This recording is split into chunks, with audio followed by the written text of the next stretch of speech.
24వ రోజు మరో మలుపు నా ఆత్మకథ అంటూ రమణి గారు ఈ రోజండి స్పిరిచువాలిటీలో మొదటి మెట్టు అంటూ తానేం చెప్తున్నారో తెలుసుకుందామా.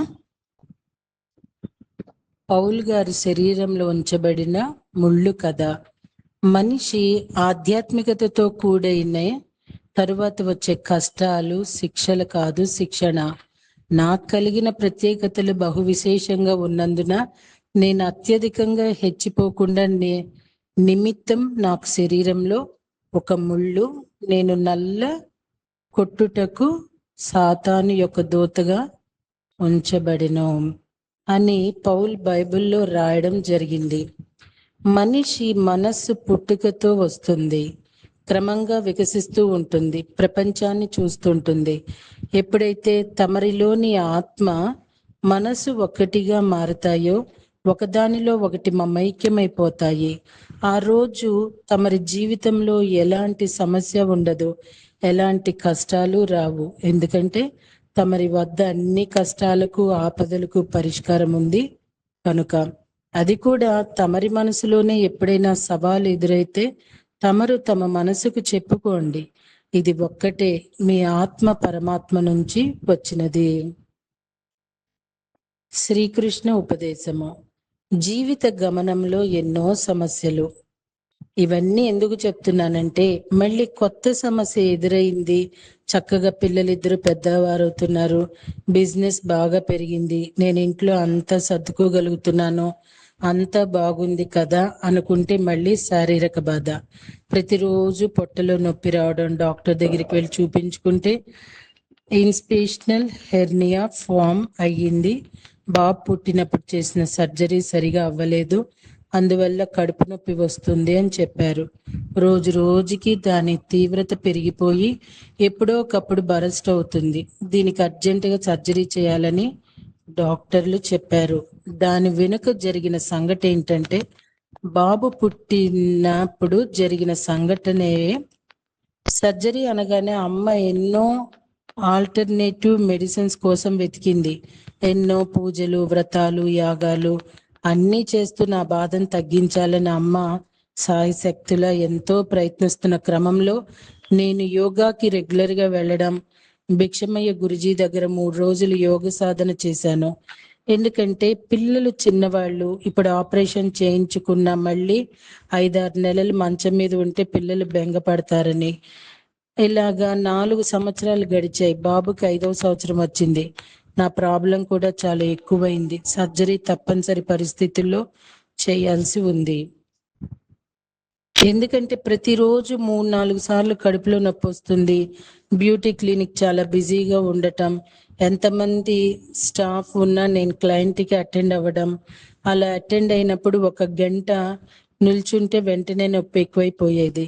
ఇలా ఉండగా కొన్ని రోజులు ఒక బెల్ట్ పెట్టుకోవటం, ఆ బెల్ట్ వల్ల తిన్న తిండి అరగక తలనొప్పి వచ్చేయడం, అంటే ప్రతిరోజు తలనొప్పి కానీ కడుపులో నొప్పి కానీ 2 వస్తూనే ఉండేవి. ఇది తప్పితే అది, అది తప్పితే ఇది. పిల్లలు చాలా బెంగ పెట్టుకుంటున్నారు. బాబు చాలా చిన్నవాడు. నొప్పితో నేను మంచం మీద పడుకుంటే బాబు పాప నా దగ్గరికి చేరిపోయేవారు. అప్పుడు బాబు అంటుంటేవాడు, మమ్మీ నువ్వు తొందరగా చచ్చిపోతావా, అందరి మమ్మీలు బాగున్నారు, నువ్వు చచ్చిపోతావా అని. అప్పుడు మా పాప అంటుండేది, తమ్ముడు అలా అనకూడదు అని. వాడు మాట్లాడకుండా సైలెంట్గా ఉండేటట్టు చేసేది. ఇద్దరూ నా పక్కనే పడుకునేవారు. అది చాలా బాధాకరమైన సన్నివేశం. కానీ తప్పేది కాదు. ఏం జరుగుతుందో ఏమవుతుందో తెలియదు. కానీ ప్రతిరోజు కూడా ఈ సంఘటన జరుగుతూనే ఉండేది. సమయమే పరివర్తన తెస్తుంది. కాలమహిమ అన్నది కాల స్వభావం మీద ఆధారపడుతుంది. జీవితంలో ప్రతి క్షణం నిర్ణయాల మీద ఆధారపడి ఉంటుంది. ప్రతి ఒక్క అడుగులోనూ రెండో అడుగు గురించి నిర్ణయం తీసుకోవాల్సి వస్తుంది. తన ప్రభావాన్ని వదిలి వెళ్తుంది. నేడు తీసుకున్న నిర్ణయం భవిష్యత్తులో సుఖానికి లేదా దుఃఖానికి కారణమవుతుంది. కేవలం తనకే కాదు, ఇది తనతో పాటు తన కుటుంబానికి, అలాగే రానున్న తరాలకు కూడా. రాధే శ్యామ్. చాలా మంది డాక్టర్ల దగ్గరికి తిరగటం జరిగింది. ప్రతి ఒక్క డాక్టర్ ఇది చాలా క్లిష్టమైన ఆపరేషన్ అని చెప్తున్నారు. ఎందుకంటే ఇప్పుడు వెంటనే చేయించుకుంటే మీరు చాలా జాగ్రత్తగా ఉండాలి, బెడ్ రెస్ట్ లో ఉండాలి, ఏ పని చేయకూడదు, భవిష్యత్తులో కూడా చాలా సున్నితంగా ఉండాలి అని. ఒకవేళ సర్జరీ చేసుకోకపోతే ఏ సమయంలో అది బరస్ట్ అయిపోతుందో చెప్పలేమని, అలా జరిగితే దానికి ప్రాణమే నష్టమవుతుందని చెప్పారు. రెండు కత్తి మీద సాములాగే అనిపించింది. ఆ సమయంలో నేనైతే ఏమీ అర్థం కాని అజ్ఞానిని. ధ్యాసంతా పిల్లలు, వృత్తి మీదే, దేని మీదే అవగాహన లేదు. అమ్మ అయితే చాలా పూజలు వ్రతాలు నా కోసం చేయించడం, అక్కడ తీర్థ ప్రసాదాలు తీసుకొచ్చి నాకు ఇవ్వడం, ఇంట్లో కూడా నాతో చేయించడం, ఇవన్నీ జరుగుతున్నా కూడా మూర్ఖత్వంతో చేస్తున్నట్లుగానే నేను అనుకుంటూ ఉండేదాన్ని. ఎందుకంటే ఆ సమయంలో ఆధ్యాత్మికం మరియు సైన్స్ వేరు అన్న భావంతో నేను చూస్తుండేదానిని. కాబట్టి స్పిరిచువాలిటీ అంటే మూఢనమ్మకాలు, సైన్స్ అంటే ఒక శాస్త్రీయమైన పద్ధతి అని మాత్రమే తెలుసు. రోజు రోజుకు పరిస్థితి చాలా క్లిష్టంగా ఉంటుంది. ప్రతి గంటకి పొట్టలో నొప్పి వచ్చేస్తూ ఉండేది. అలాగే బ్యూటీ క్లినిక్ లో బాగా బిజీ అయిపోవటం వల్ల బ్యాలెన్స్ చేసుకోవటం నా వల్ల అయ్యేది కాదు. పెళ్లి ముహూర్తాలు ఎక్కువగా ఉండే రోజుల్లో కొన్ని సమయాల్లో నేనే స్వయంగా మెహందీలు పెట్టడం, ఇంకా బాగా లేట్ అయిపోతుంది అన్నప్పుడు స్టాఫ్ అందరినీ వారి ఇళ్లకు పంపించేసి నేనే చివరి వరకు ఉండి మిగిలిన సర్వీస్ ఏమైనా ఉంటే చేయాల్సి వచ్చేది. అలాంటప్పుడు నొప్పితో నేను చాలా బాధపడుతూ ఉండేదాన్ని. మరి ఒక్కొక్క సమయంలో మెహందీ పెడుతూ మధ్యలో నాకు చాలా తలనొప్పి వచ్చి వెంటనే వామిటింగ్స్, మోషన్స్ వేస్తే అప్పటికప్పుడు హాస్పిటల్కి వెళ్ళి సెలైన్ బాటిల్ ఎక్కించుకుని మరి నా దగ్గరికి వచ్చే ఆ క్లయింట్కి ఏమీ తెలియకుండా నేను మేనేజ్ చేస్తుండేదాన్ని. క్లినిక్కి వచ్చి మళ్ళీ యథాతథంగా వాళ్ళకి మిగిలిన మెహందీ పెట్టడం చేసేదాన్ని. అర్థమైన విషయం ఏంటంటే సమయం నా చేతిలో లేదు, ఏదీ నా చేతిలో లేదు, అలాగే గడిచిపోతోంది. ఉదయం లేస్తే చాలా మెకానికల్గా అయిపోతుంది. పిల్లలు, బిజినెస్ పనులు, మరి ఈ సమయంలో ఆపరేషన్. ప్రతిసారిలాగా ఈసారి బ్యూటీ క్లినిక్ క్లోజ్ చేయలేదు. ఎందుకంటే అప్పటికే ఒక 10 మంది స్టాఫ్తో ఉండటం, వాళ్ళందరినీ మాన్పించడం అంటే చిన్న విషయం కాదు. వాళ్ళందరూ అప్పటికే ఈ జీతాల మీద ఆధారపడి ఉన్నారు. కాబట్టి నా ఫ్రెండ్ భవానీ ఉదయం నుంచి తాను వచ్చి చక్కగా స్టాఫ్ని, క్లయింట్స్ని చూసుకుంటూ ఉండేది. ఆ సమయంలో నాకు చాలా చక్కగా సహాయం చేసింది. థ్యాంక్ యూ భవానీ, నేను ఎప్పుడూ నిన్ను మర్చిపోలేను. అమెరికన్ హాస్పిటల్లో డాక్టర్ గారు చాలా అద్భుతంగా నాకు ఆపరేషన్ చేయటం జరిగింది. చాలా పెద్ద ఆపరేషన్. మొత్తం 67 కుట్లు పడ్డాయి. నాభి చుట్టూ కూడా కుట్లు వేశారు. నాభిలో నుంచి ఎక్కడ హెర్నియా ఫామ్ కాకుండా చేశారు. అంతే అద్భుతంగా అమ్మ నన్ను చూసుకునేది. కుటుంబ సభ్యులందరూ ఒక యజ్ఞంలాగా చేశారు. ఒక 15 రోజులు హాస్పిటల్లో ఉండి హాస్పిటల్ నుండి అమ్మ వాళ్ళ ఇంటికి వెళ్ళిపోవటం జరిగింది. ఈ హాస్పిటల్లో అమ్మ ఇక మొత్తం ఆధ్యాత్మిక గురువుగా రూపాంతరం చెంది మెడిసిన్స్, ఇంజెక్షన్ ఇప్పిస్తూనే నాకు ఆధ్యాత్మికతను మొత్తం నూరిపోశారు. ఎలా అంటే ఒక మెడిసిన్ వేసుకున్న, ఇంజెక్షన్ వేసుకున్న ఆధ్యాత్మికతే. ఒక సెలైన్ బాటిల్ ఎక్కిన అందులో నుంచి ఆధ్యాత్మిక ధార వెళుతున్నట్లు మా అమ్మ తన బోధ ద్వారా ఈ 15 రోజుల్లో మొత్తం నా అణువణువున ఆధ్యాత్మికత సంతరించుకున్నట్లు తయారు చేశారు. అలాంటి గురు మాతృమూర్తి మా అమ్మ. అప్పుడు నాకు స్పిరిచువాలిటీ, సైన్స్ రెండూ ఒకటే. స్పిరిచువల్గా ఉంటే మనం ఏదైనా సాధించగలం. మెటీరియల్ లైఫ్లో ఏమీ సాధించలేమో. ఏం జరిగినా అన్నీ మనం నేర్చుకోవటానికే వస్తాయి. సమయం అనేది ఒక సాధన కోసమే అని నాకు అర్థమైంది. అప్పుడు అమ్మ చేస్తున్న సేవలు, భజనలు, పూజలు అన్నీ కూడా అర్థమయ్యాయి. అప్పుడే నాకు అర్థం చేసుకునే శక్తి కూడా వచ్చింది. ప్రతిసారి ఆపరేషన్ అయినప్పుడు నాన్ వెజ్, చేపలు, బోన్స్ సూప్, కీమా ఇలాంటివన్నీ పెడుతుండేవారు.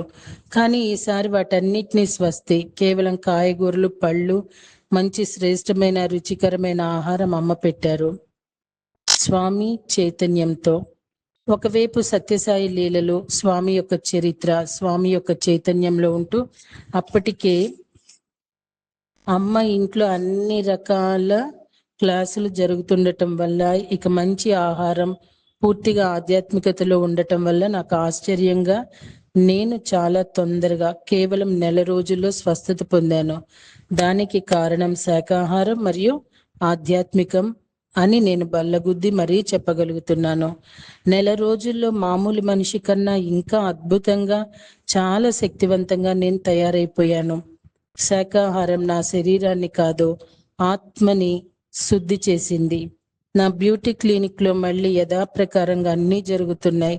కానీ ఈసారి చాలా క్వాంటిటీ అండ్ క్వాలిటీ అనే దానికోసం తెలుసుకుని ఫ్రంట్ ఆఫీస్ మేనేజర్ను క్వాలిటీ చెక్ చేసే పర్సన్ని పెట్టుకోవటం జరిగింది. అంటే ప్రతిసారి జరిగే యాదృచ్ఛికానికి ఒక డెవలప్మెంట్ అయితే జరుగుతున్నది. ఈసారి ఇంకా అద్భుతంగా బ్యూటీ క్లినిక్ డెవలప్ అయింది. అందమైన జీవితం అందరి జీవితాల్లో ఉంటుంది. అది ఎలా అందుకోవాలో మనం వేసే అడుగులు బట్టి ఉంటుంది. జీవిత బాటసారికి ఎన్నో కష్టాలు ఉంటాయి. ఎందుకంటే కష్టాల్లోనే జీవిత సారం తెలుస్తుంది. అంతటి సూర్యుడికైనా గ్రహణం తప్పదు. నా జీవితంలో జరిగిన ప్రతి సంఘటనలో ప్రకృతి ఎంతో సహకరిస్తుంది. నేను ఉన్న స్థితి నుండి ఉన్నత స్థితికి తీసుకువెళ్ళడానికి ఆ సంఘటన తర్వాత నాకు అర్థమైంది. నా వృత్తిలో కానీ నా జీవితంలో కానీ ఎన్నో సందర్భాలు ప్రతి సంఘటన ఉన్నతమైన ఆలోచనలకి, ఉన్నతమైన స్థితికి తీసుకెళ్ళడానికి జరుగుతుంది. నా వృత్తి రోజు రోజుకి ఎంతో దేదీప్యమానంగా వెలుగుతోంది. స్టూడెంట్స్ చాలా ఎక్కువయ్యారు. నేను కూడా నేర్పిస్తున్న సబ్జెక్ట్లో ఎంతో నేర్చుకుంటూ క్వాలిటీగా చెప్పడం నేర్చుకున్నాను. ఏ ప్రచారము, ఏ ఆఫర్లు ఆ రోజుల్లో తెలిసేది కాదు. సీజన్ అన్సీజన్ అనేది ఎప్పుడూ తెలియదు. ఎప్పుడు ఒకటే కళ్యాణం, కమనీయం, అదే రమణీయం, ఇంత అద్భుతమైన జీవితం. కానీ ఎప్పుడూ నాకు లోటుగానే ఉంటుండేది. జీవితంలో ఏదో కోల్పోతున్నానో, ఏదో చేయడం లేదో, ఎక్కడో వెలితి, ఎప్పుడు చనిపోతానేమో అనే భయం వెంటాడుతూ ఉండేది. ఎందుకో తెలియదు. ఎప్పుడూ నా మనసులో ఒక్కటే ఆలోచన, ప్రతి మనిషి మధ్యాహ్నం ఒక గంటైనా విరామం తీసుకొని శక్తి పుంజుకొని మళ్ళీ తన కార్యక్రమంలో కొనసాగిస్తాడు. మరి నాకెందుకు విశ్రాంతి దొరకటం లేదో? ఉదయం లేచిన దగ్గర నుండి రాత్రి పడుకునేంత వరకు ఒక్క నిమిషం కూడా విశ్రాంతి లేకుండా ఇంత కష్టపడటం అవుతుంది ఎందుకు? ఎవరి కోసం? ఏం చెయ్యాలి అని బాధ. బయటకు చూడటానికి చాలా చక్కగా 3 నెలలకు ఒకసారి బ్యూటీ అకాడమీలో కొత్త కొత్త బ్యాచ్లు, పెళ్లి కూతుళ్ళ సందడి, నిత్యం సర్వీసులు, ప్రత్యేకమైన ట్రీట్మెంట్లు, ఇలా ఎంతో అద్భుతంగా జరుగుతున్న మనసులో ఏదో తెలియని వెలితి అయితే రోజు రోజుకు ఎక్కువైపోతుంది. దీనివల్ల మళ్ళీ విపరీతమైన తలనొప్పి. అమ్మ ధ్యాన మార్గంలోకి ప్రవేశం. అప్పుడప్పుడే అమ్మ ధ్యాన మార్గంలోకి ప్రయాణం మొదలు పెట్టారు.